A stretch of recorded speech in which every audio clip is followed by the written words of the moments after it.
Quick rundown of the specs.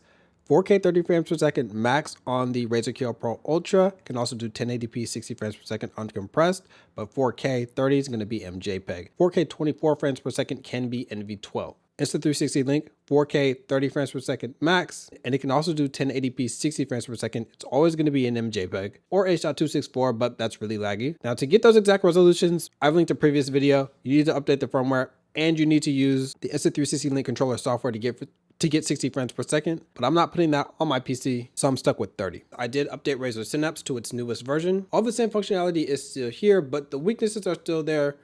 Also, for example, if you turn the preview window off, you can't actually control the webcam at all. It's not like Elgato software where if you have it open in OBS, you can actually still change the settings. The second thing is, as far as stability problems, this thing does still freeze. I can demonstrate right now. I have an AMD graphics card, an RX 5700, by the way. It's not super new, but watch this. Yeah, any sort of zooming just freezes up the whole thing. Yeah, so Razer's not gonna like to see that, but it is what it is. I still don't use Synapse, still never would, but you know, you can if you want.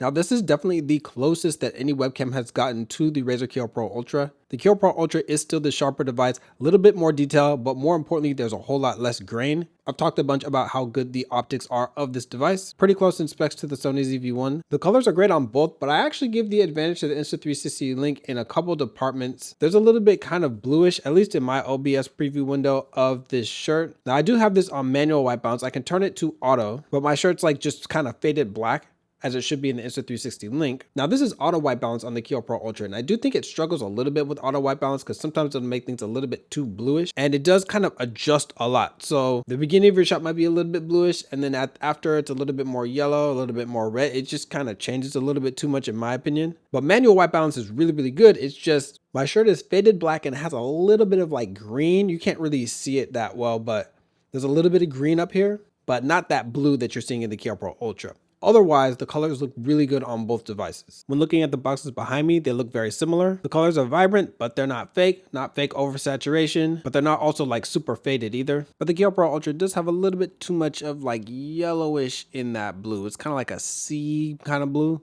At 1080p 60 frames per second uncompressed, I have it to YUI2, the colors get even better. It's most noticeable on my skin tone in particular, but honestly, I think the biggest deal of this is the fluidity.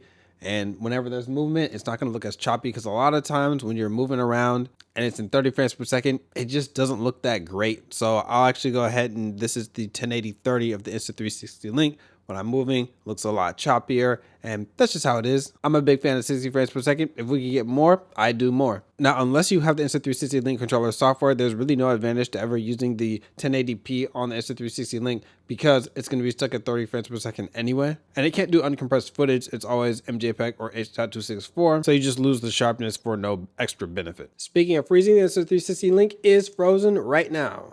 Just decided to turn itself off in the middle of recording. One potential issue that I have with the Insta360 Link is the dynamic range. Not that it's bad, it's doing a great job most of the time, but if I get like closer, it has problems like with like kind of blowing out some of the highlights. And the reason is because it doesn't let me control it. If I could control the exposure, you can't control the exposure without their software. I think it keeps the shutter speed a little bit too slow. So me being able to alter that would be awesome. So on the Kiyo Pro Ultra, for example, if I think the highlights are getting a little bit too hot, I can just be like, you know what, let me dip this whole thing down and then change the gain myself.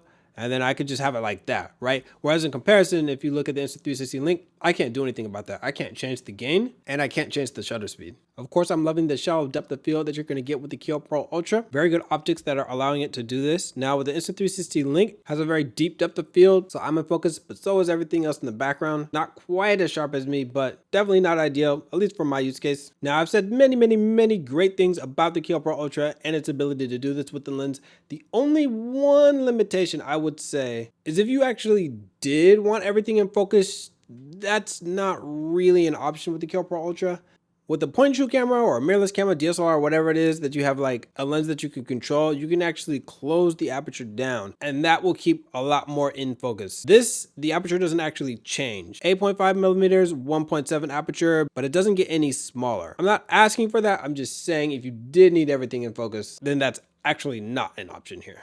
Now this is very low light. I only have my blinds. They're not even open, but I'm actually impressed by how the Insta360 Link is able to get a usable shot, but the Kiyo Pro But the Kiyo Pro Ultra, is it? Oh man. Anyway, as I was saying, the Insta360 is able to get the shot pretty usable, but it has a whole lot more grain than the Kiyo Pro Ultra. But the low light performance of this thing is excellent, the best of any webcam I've used.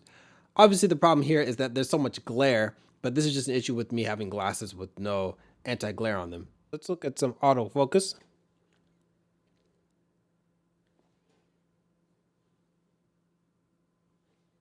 Pretty snappy Insta360 Link. That's the one good thing about the face tracking. Well, there's other good things if you need it.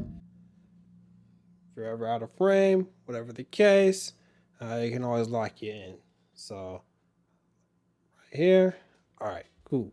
Now this is whatever it's set to kind of out the box, because Synapse, you know, I showed that. Try to use it. It is what it is. So never quite got it.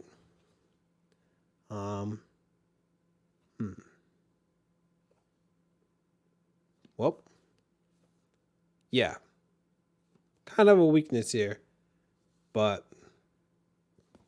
it'll catch your face real fast because it's default to autofocusing on your face. But if you wanted to show products, this still isn't something that I would use for now. So what I'm gonna do, I'm gonna put this on standard right here and responsive, so it'll be as fast as possible. So let's see what we can do. Razer Synapse.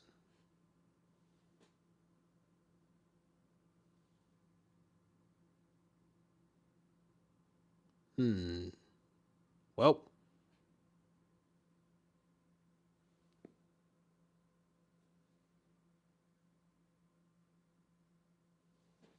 yeah, still not super quick, but it is what it is. And I do want to show once again this lens distortion compensation, because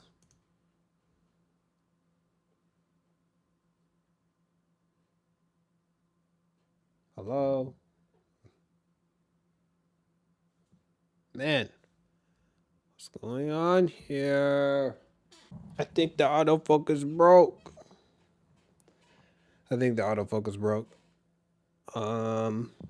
As you can see, this line over here evened it out quite a bit without that compensation on.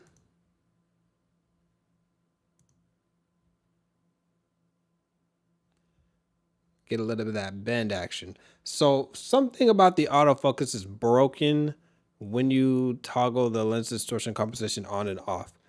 And again, I want to show the 2D and 3D noise reduction filter, but I've kind of had a little bit enough for Synapse for today, but maybe another day.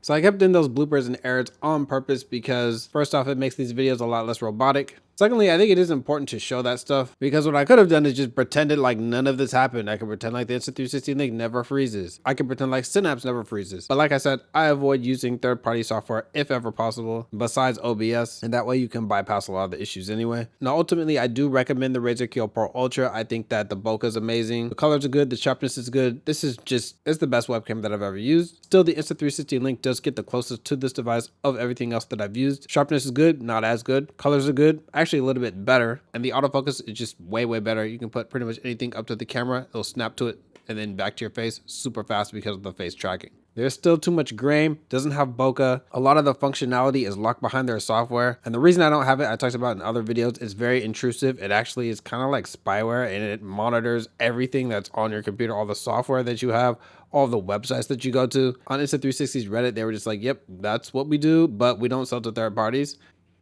And this device is very unstable for me, freezing a lot. It might not freeze for you. I tried different cables. I used the Logitech Brios cable, and I used this cable. I used it with the adapter and not the one that comes in the box. I think with a firmware update that can unlock more features, such as the shutter speed, the gain, turning off gesture controls entirely, some sort of options so that you can save the settings to the device itself, and something to improve the stability. If all of these were there, then I think the Insta360 Link is actually a pretty good webcam. Still, both of these cost $300, and I just don't think that there's really much of a comparison between the Insta360 Link and the Razer Kiyo Pro Ultra in terms of image quality. The Kiyo Pro Ultra just looks way better.